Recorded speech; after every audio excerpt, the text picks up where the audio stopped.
Hello guys, welcome to Happy Streamers channel. Hope you're doing well. In this video, I'm gonna show you how to disable your Discord account. So guys, let's go to your Discord. Now go to your profile, tap on accounts, swipe down. Now tap on disable account. So guys, in order to delete your account, you first have to transfer ownership all servers that you own. So to do that, go back.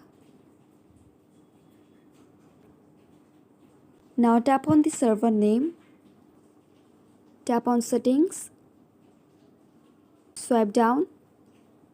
Now tap on members. Now select the account you want to transfer ownership. And guys, if you have a small server or don't have any members, then you can delete your server. So for that, go back,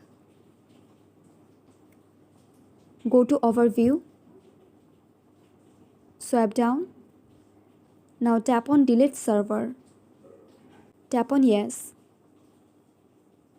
Now again go to your profile, tap on account, swipe down. Now tap on disable account. Now simply type in your Discord password here and tap on OK. Then it will disable your Discord account.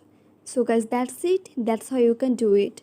So guys, I hope this video was helpful to you. If it was, then please give a thumbs up and hit the subscribe button. And thanks for watching the video.